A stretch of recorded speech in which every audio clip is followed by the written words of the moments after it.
Hello, I'm Paul Beckwith, and in this video I'm talking about climate tipping point interactions and cascades. And I'll also talk about early warning signals of the Earth system tipping points, things that we can look at to try to determine how close we are to reaching the threshold of a tipping point. And there's also a little bit of an Earth tipping point synthesis, which is basically a chart showing you all the expected tipping points.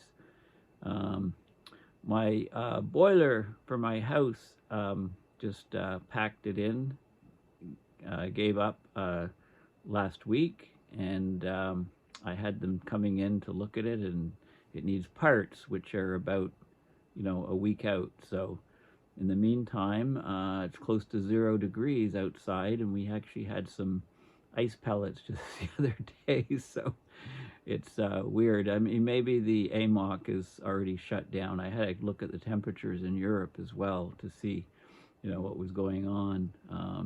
Anyway, I'm freezing here, so I've got this blanket on. I've got an electric heater running, but anyway, yeah, the fun of the joys of running a house. Okay, let me lock the camera. Okay, so I'll get to this map. This shows you a bunch of the tipping points in the Earth system and the interactions between them. So most often when one system tips over, then it can lead to a cascading of other elements tipping over, but there are cases where when one thing tips, it stabilizes other potential tipping points. For example, if the AMOC does shut down, we won't have to worry about loss of sea ice and melting Greenland ice caps for a while, because the whole northern hemisphere will get much less heat transported and therefore be much colder. Okay, so that's the idea of climate tipping point interactions and cascades. Okay, so basically this report, Global Tipping Points 2023, talks about, in this section, it talks about these climate tipping systems and assesses the potential risk of cascading effects. So basically domino effects, and not necessarily linear dominoes, right? You think of linear, single chain of dominoes toppling. Well, often one domino can actually tip multiple dominoes, and then it can spread out in different paths. You can sort of envision that, and I think that's sort of the case with the AMOC tipping. If the AMOC was to shut off, it would set off a whole cascade of dominoes, not just a linear one path of tipping points, one chain of events, and sort of in series. There's a lot of things happening simultaneously in parallel. Okay, so the chapter basically looks at tipping system interactions, and maps them out. And of course it gets information from model simulations, from observations and conceptual understanding, also examples of paleoclimate reconstructions. So what's happened in the past. So the key message is that tipping systems in the climate system are closely interacting, meaning a substantial change in one will have consequences for subsequently connected tipping systems. Okay, so they're all interconnected. A majority of interactions between climate tipping systems are destabilizing, so when one thing tips, it destabilizes others. But there are some cases where something tips and it causes a stabilization in another system. And I gave that example with the AMOC. If the AMOC shuts off, that tips. The northern hemisphere gets a lot colder, so it basically takes Greenland and Arctic sea ice and the northern hemisphere permafrost, away further away from tipping, because the whole northern hemisphere gets much colder. The other thing is we're quickly approaching global warming thresholds when tipping system interactions become relevant because multiple individual thresholds are being crossed. Okay, so let's have a look at some of the data and information.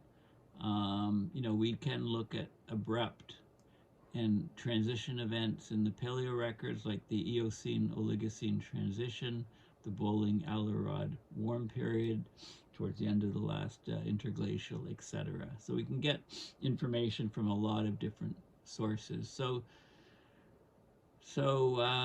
the tipping systems identified in the climate system, they generally operate not in isolation from each other, but they're connected either directly or mediated by changes in the overall climate, like global temperature, for example. If something tips, it can raise global temperature, and that's a mediation or connection to other tipping points.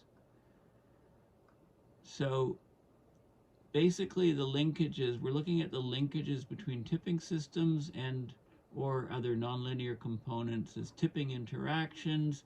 They could have a stabilizing or a destabilizing effect.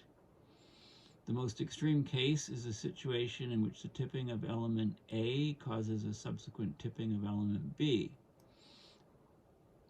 Okay, so these tipping cascades can come in various forms dependent on the ordering of the tipping element. So what thing tips first is also very important. Okay, so for example, if we get disintegration of the Greenland ice sheet, that can lead to an abrupt shift in the AMOC because of all the water, fresh water that gets injected into the oceans, right? However, an abrupt change in the AMOC strength could lead to intensification of the El Niño Southern Oscillation, ENSO, put us in a permanent El Niño state. But, if we got an abrupt change in the AMOC, that would also cool the Arctic, and it would actually stabilize the tipping elements there. Okay, so there's a lot of different interactions that can go on, and this is one of the key results of this section. So we have all of these different tipping elements, okay, in the circles, and there's also some other nonlinear Earth system components. So they talk about the Indian summer monsoon here and the Arctic sea ices too that might just be nonlinear Earth system components and not actually tipping elements. I think I throw them in as tipping elements. And the arrows are kind of connecting, one thing that can happen leading to another thing. So, if we look at the AMOC, for example, this has got more connections. It's like the focal point of this whole map, right? Because it's got so many connections to other things. This is why I call it the mother of all tipping points. So if the AMOC was to slow down or shut down, then there'd be much less heat going northward, so the whole northern hemisphere would cool down. So that would help in preserving the permafrost. It would help in preserving the Greenland ice sheet. It would help in preserving the Arctic sea ice. I said the permafrost already. Okay, there's also effects. It would also affect the ENSO because there'd be the intertropical convergence zone, that band of rain near the equator, would shift towards the southern hemisphere if the AMOC shut off, and that would change the monsoons, right? It would definitely change the West African monsoon, also probably the Amazon, the Amazon monsoon, and the Indian summer monsoon would all change. They'd all probably have much less rainfall, and the rainfall would be shifted further south. It would affect the Amazon rainforest, and the ENSO, of course, is the primary means of natural climate variability in the system, and when that changes, then that changes basically the climate on the planet. By the other token, if the Greenland ice sheet was to collapse significantly, there'd be a lot of freshwater discharge, which could then shut down the AMOC. So it could calve significant amounts of ice in almost like a Heinrich event, where the ice flows across the North Atlantic, and then that could shut down the AMOC, which would then cause a cooling and reverse the warming trend. Of course, the Arctic's been warming 5 to 7 times, I say, faster than the rest of the planet, especially at high latitudes, and that could be reversed quickly with an AMOC shutdown. If, however, Greenland does collapse and the AMOC continues, then global sea levels rise, and then that feeds in and increases the melt rates on the West Antarctic ice sheet. Of course, if the AMOC shuts down, that would also significantly slow down the Southern Hemisphere overturning, and there's also so there's a lot of connections. So the stabilizing effects are the blue lines. There's not many of them, but if the AMOC shuts down, it stabilizes Greenland, stabilizes the Arctic sea ice. The destabilizing effects are the red ones. So an AMOC shutdown destabilizes ENSO, which then destabilizes the Amazon rainforest and destabilizes the coral reefs even more, right? And so you get this whole set of dominoes, if you like, of tipping cascades. Okay, here's another example. So we've got the time scale here. This is transition time through tipping, months, years, decades, centuries, and thousands of years. And we've got the spatial scale, system size, subcontinental, continental, and global. Okay, so up here, of course, again, is the AMOC. Okay, and everything feeds in to the AMOC. These arrows, it meant multiple arrows leave, multiple arrows come in. It affects the Indian summer monsoon, the West African monsoon, if it shuts down. It affects the ENSO, which then affects the Amazon rainforest. If it shuts down, the Arctic sea ice grows, the permafrost comes back. The West Antarctic ice sheet, if the AMOC shuts down, the West Antarctic ice sheet also changes. Often we have this seesaw between the northern hemisphere and the southern. So if the northern hemisphere gets really cold, the southern hemisphere can get really warm, and vice versa. We've seen that in the paleo records. Okay, so all of these different factors are interconnected, and we've got the global scale things like the AMOC, the ENSO, and the permafrost. Then slightly less, more continental is the rainforest and the sea ice, and then subcontinental are the monsoons, of course the coral reefs, West Antarctic ice sheet, Greenland ice sheet. Okay, so you can see, the interactions. So some of the interactions I'll touch on here. So of course the Greenland ice sheet to the AMOC. Right, the AMOC depends on the formation of dense, salty water in the high latitudes of the North Atlantic. As the Greenland ice sheet melting increases, it puts salt-free fresh water into the ocean. That decreases the surface water salinity and therefore density of the water.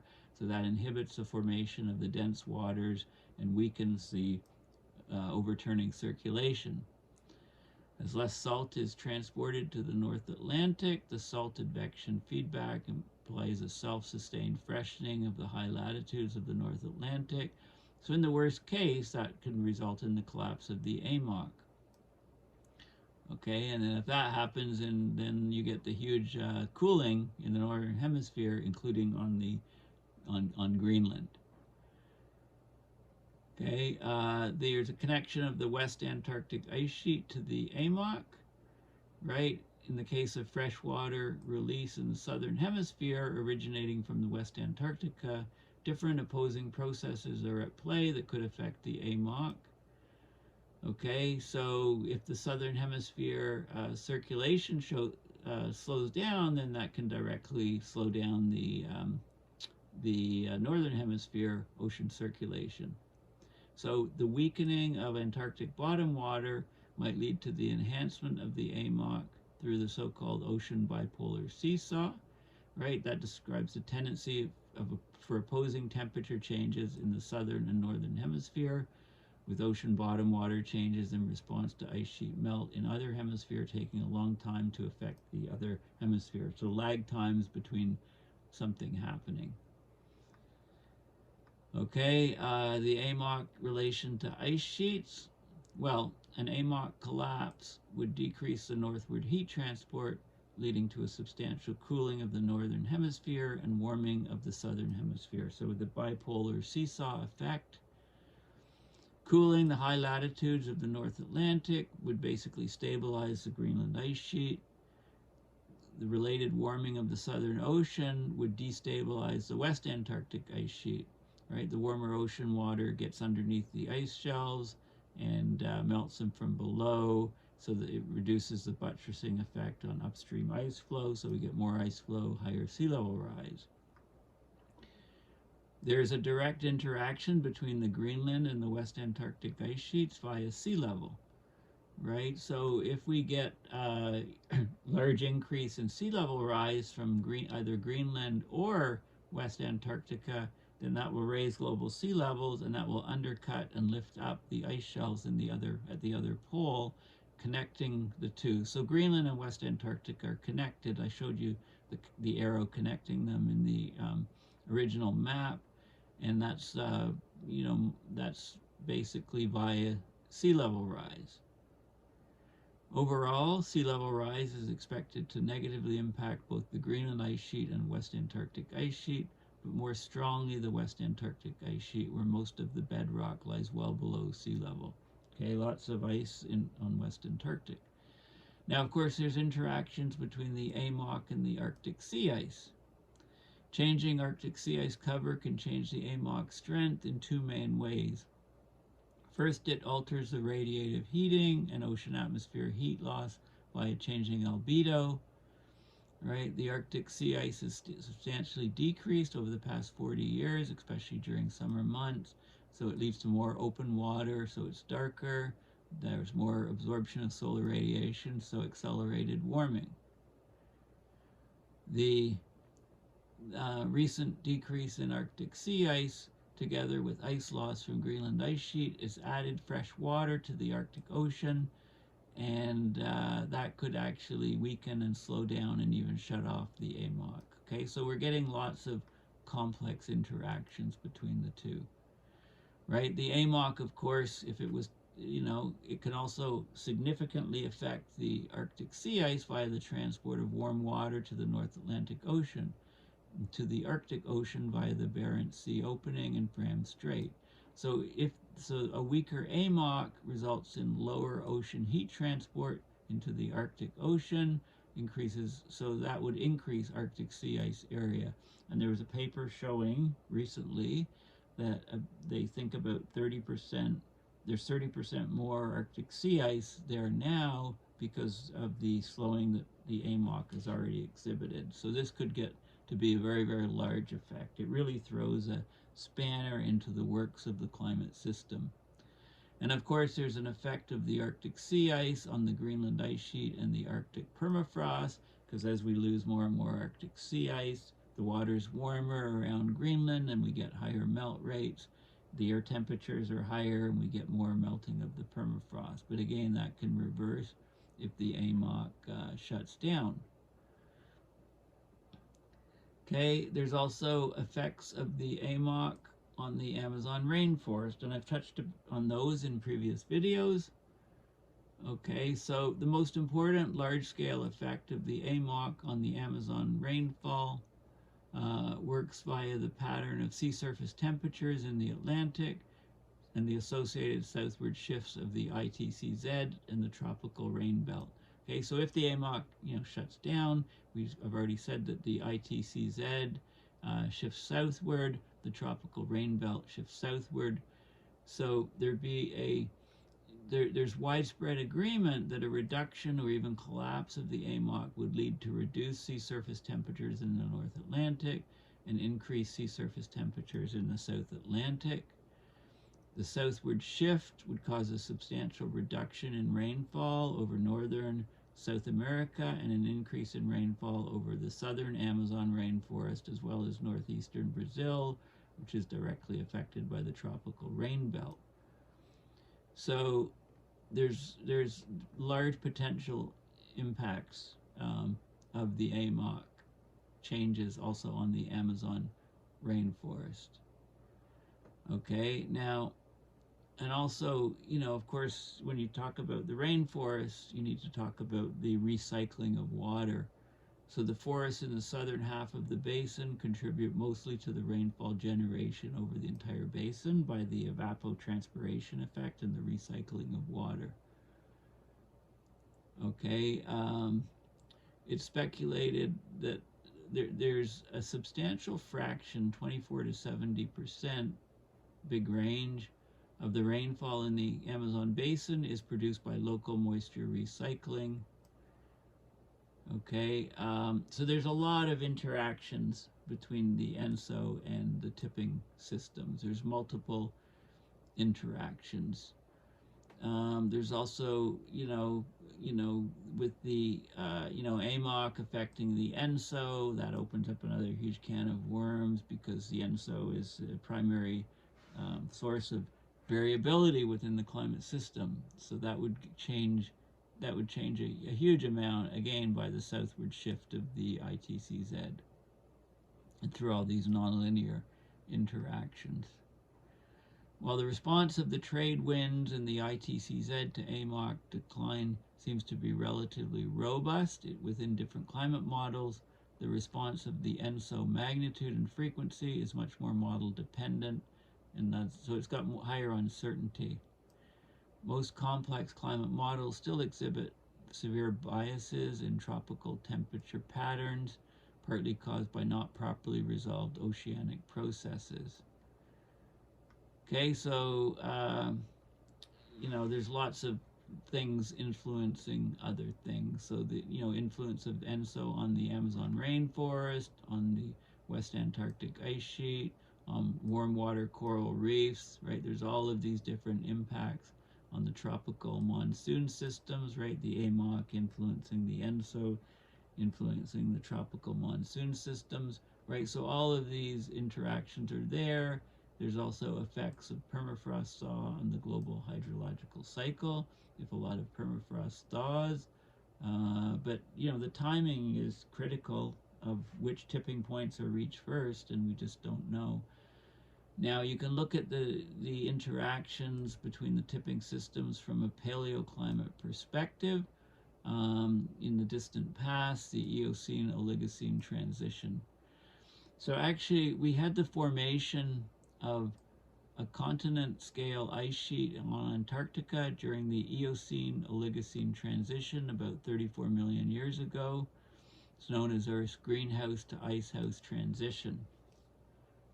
Okay, there was a cooling over tens of millions of years during the warm Eocene period around Antarctica to a new, cooler climate state in the Oligocene period, right? And this is because of continental drift opening up the gap between Antarctica and South America, allowing the currents to go all the way around. It had huge impacts on Earth's flora and fauna and complete climate. Okay, so here's, there's examples here. You get slow tectonic changes in the ocean gateways, the opening up of the passages around Antarctica, so you can get large-scale ocean circulation now around Antarctica that isolates the continent, and you get ice sheet growth. Therefore, you also get sea level fall, and you get these overturning circulation currents, and so you get ocean mixing and nutrient availability, and a lot of carbon capture, so the carbon cycle is affected. And the ocean mixing and nutrients means there's marine productivity increases, coastal habitats are shifted by sea level change, there's vegetation changes, right? So it all ties in. So we have slow tectonic changes in the ocean gateways from volcanism and continental drift, and we've got slow changes in the orbital forcing as well. So all of these things are happening. So we can look at the ocean circulation changes over time. We can look at the biosphere, in the paleo records.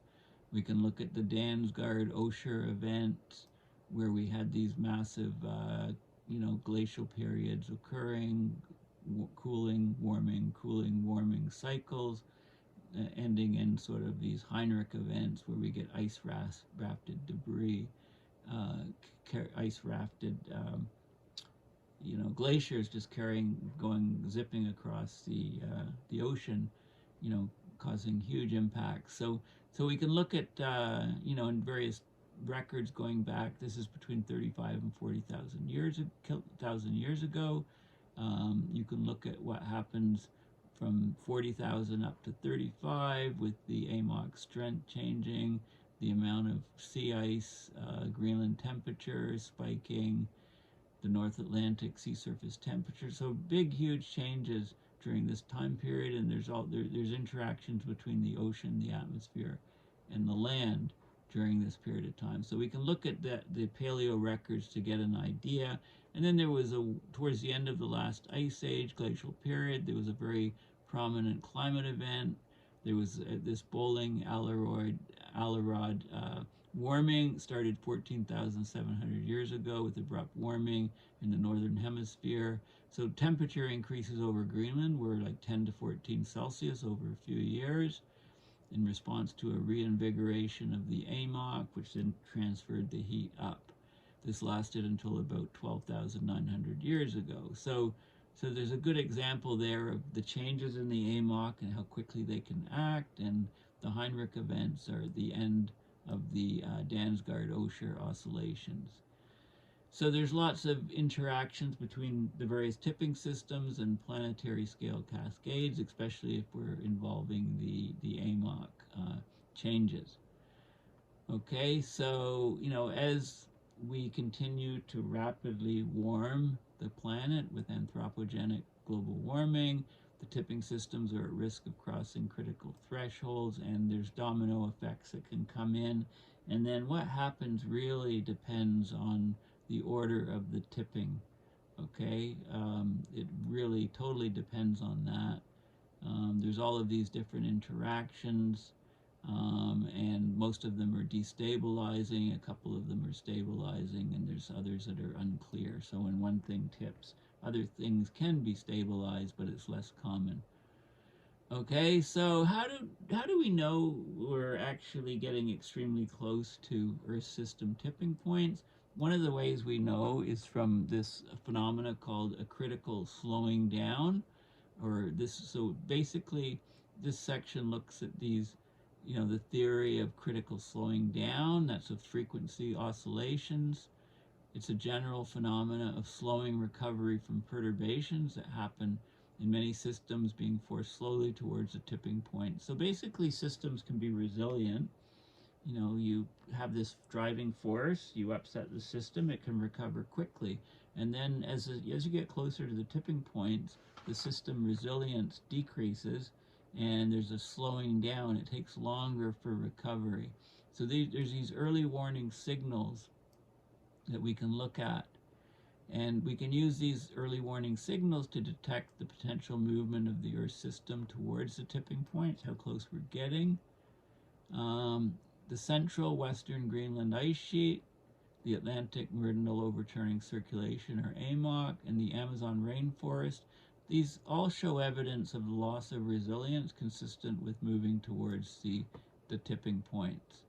Okay, so let's have a look at some of the theory of critical slowing down. So here we have a high resilient state.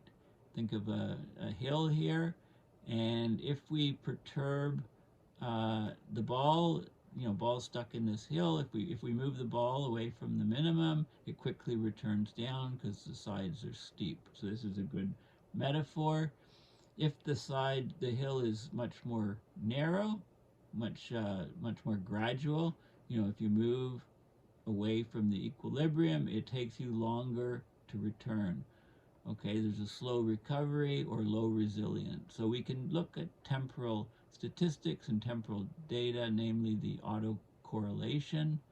something called the autocorrelation, where you're correlating something in the future to something in the past, basically.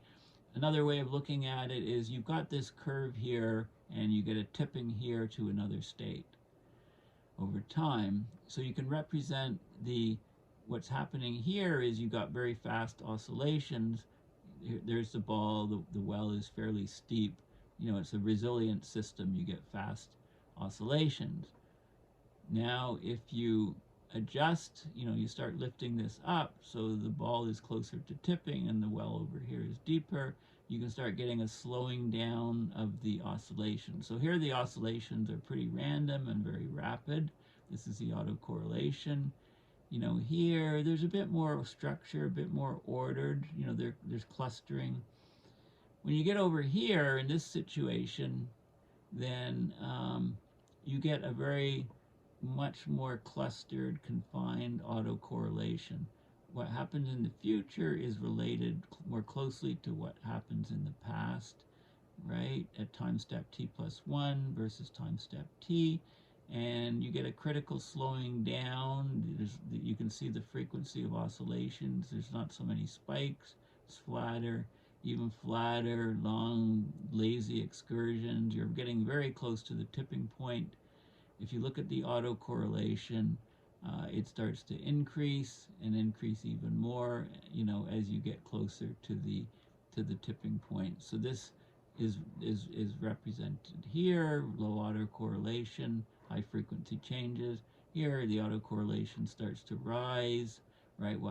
The recovery is slower, and here it's significantly higher, meaning you're very, very close to the tipping point. So we can use those type of signals to try to let us know, how close the different climate elements are to tipping. Okay, so we can have these models. We can use AI, deep learning models, to try to look at the statistical indicators like the variance, the autocorrelation on both real and simulated data, and see whether, use new sensors to measure parameters with greater accuracy, and try to get some sort of heads up. Okay, we're tipping. It's gonna happen. Okay, so there's different statistical, they talk methods. Like I said, the autocorrelation. Look at the variance. Look at the skewness, which is the asymmetry in the curve. Generally, instead of a bell curve, you're skewed. You've got a long lag, long tail. So the skewness of the curve, and we can try to figure out what's going on. So this is the early warning signals. So we've got positive early warning signals are found in the literature for pretty much all of these tipping elements. Okay, so we're looking like we're getting closer to having tipping in all of these things. There's some mixed signals in the ENSO. There's also, Arctic summer sea ice. There's different things going on there. It's got a bit of positive early warning signals, negative early warning signals from the slowing AMOC, and mixed weak.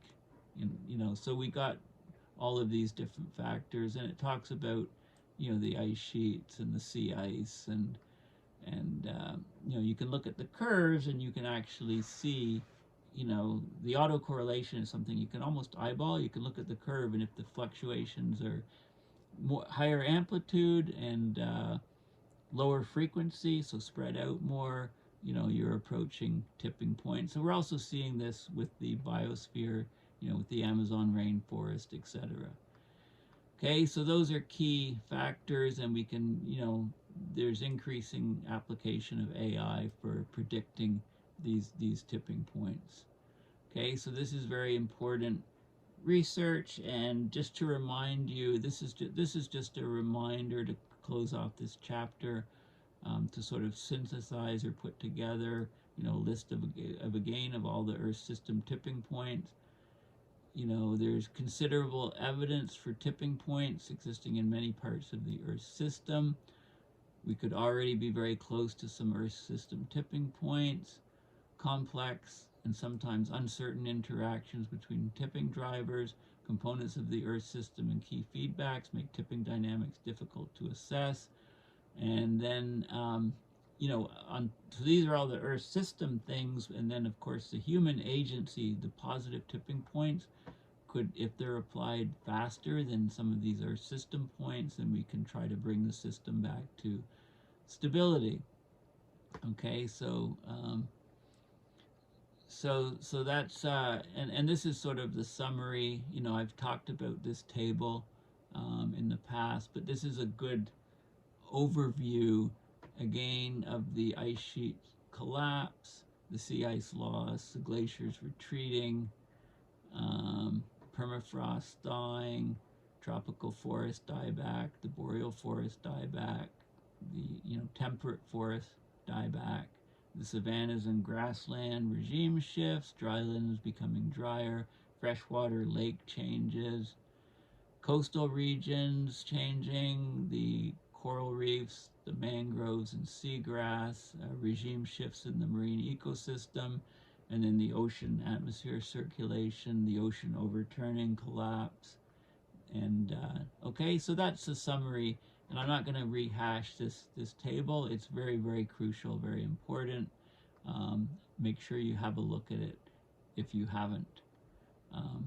And I did bring it up in previous videos. So next I'll be talking about the impacts of all of these tipping points, and then after that I'll be getting to the human agency positive tipping points. Can we bring them online fast enough to counteract a lot of this negative stuff? So that's the real question. And I'm in the process of reading this excellent book by it's called Intervention Earth by Wynne Dyer, Life-Saving Ideas from the World's Climate Engineers. So he talks about a lot of the methods and what we can expect. Okay, well, thank you for listening. Please consider going to my website, paulbeckwith.net, and donating at PayPal to support my research and videos. Thanks again. Bye for now.